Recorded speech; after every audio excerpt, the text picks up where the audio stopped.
Hi అండి రైతు మిత్రులకు నమస్కారం. మీరు చూస్తున్నారు ఏం రైతు యూట్యూబ్ ఛానల్. నేను బిచ్చు నాయక్. సో ప్రజెంట్ కనుక మనం చూసుకున్నట్లయితే తెలుగు రాష్ట్రాల్లో విస్తారంగా వర్షాలు కురుస్తున్నటువంటి సిచ్యువేషన్స్ మనం చూస్తూ ఉన్నాము. సో రాయలసీమలో చాలా మంది రైతులు ఆల్మోస్ట్ దాదాపు 15 రోజులు దాటిపోతా ఉంది వాళ్ళు అక్కడ విత్తనాలు వేసుకొని. ఆ తర్వాత కొంతమంది బోర్ల కింద వేసుకున్న వాళ్ళకి దగ్గర నెల 15 రోజులు దాటిపోయి ఉంది అక్కడ. సో తెలంగాణలో కనుక చూసుకున్నట్లయితే ఇప్పుడిప్పుడే దుక్కులు సేద్యం చేసుకొని చాలా మంది విత్తనాలు వేసుకున్నటువంటి సిచ్యువేషన్స్ మనకు కనబడతా ఉన్నాయి.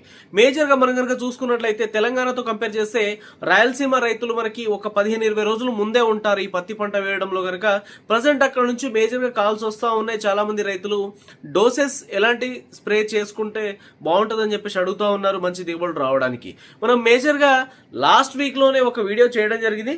మళ్ళీ ఒకసారి క్లారిటీగా చెప్తా ఉన్నాను. మేజర్ గా మనకి ఈ పత్తి పంటలో వచ్చే ప్రధాన సమస్యలు ఏదైనా ఉన్నాయంటే తెల్లదోమ, పచ్చదోమ, పై ముడత, కింది ముడత, నల్లి, జిగి, జీడ ఏదైతే ఉన్నాయో ఇవి ఈ పంటని ఆశించి ఆకు కింది భాగంలో చేరిపోయి మొత్తం నల్లగా అవుతూ ఉంటాయి.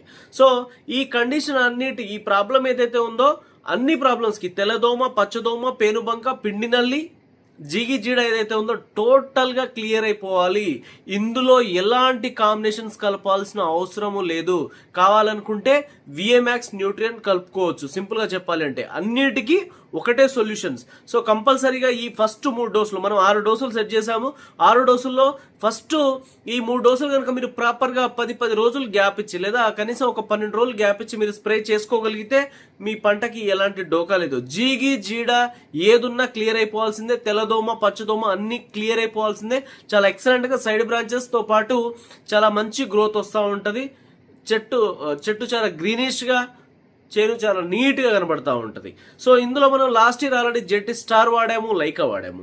మేజర్గా మనం చూసుకున్నట్లయితే ఈ పత్తి పంట వేసిన కరెక్ట్గా ఒక 20 రోజుల తర్వాత 20 రోజుల నుంచి 35 రోజుల వ్యవధిలో ఎప్పుడైనా సరే మీరు జెటి స్టార్ ఫస్ట్ డోస్గా స్ప్రే చేయండి. జెటి స్టార్ ఫస్ట్ డోస్ స్ప్రే చేసిన మళ్ళీ ఒక 10-12 రోజులు గ్యాప్ ఇచ్చి మీరు క్లాప్సో స్ప్రే చేయండి. ఈ క్లాప్సో వచ్చేసి మేజర్గా అప్పుడే చెట్టు బాగా పెరుగుతూ ఉంటుంది, సైడ్ బ్రాంచెస్ వస్తూ ఉంటాయి. జీగి, జీడ, నల్లి అలాగే తెల్లదోమ, పచ్చదోమ ఉన్నా కూడా 100% క్లీన్ చేస్తూ ఉంటుంది. సో జెటి స్టార్ అంత ముందే క్లీన్ చేసి ఉంటుంది ఈ నల్లిని అలాగే తెల్లదోమ, పచ్చదోమని. ఆ తర్వాత క్లాప్సో ఇస్తాము, అది ఇంకా చెట్టు నీట్గా తీసుకొస్తూ ఉంటుంది. ఈ 2 డోసెస్ అయిపోయిన తర్వాత మళ్ళీ ఒక 45 to 55 డేస్ అంటే దగ్గర 2 నెలల పంట కావస్తా ఉన్న టైంలో లైకా స్ప్రే చేస్తాము. ఇది వచ్చేసి లక్షల మంది రైతులు స్ప్రే చేసి చాలా బెస్ట్ రిజల్ట్స్ తీసుకున్న వాళ్ళు ఉన్నారు. లైకా గురించి అందరికీ తెలుసు.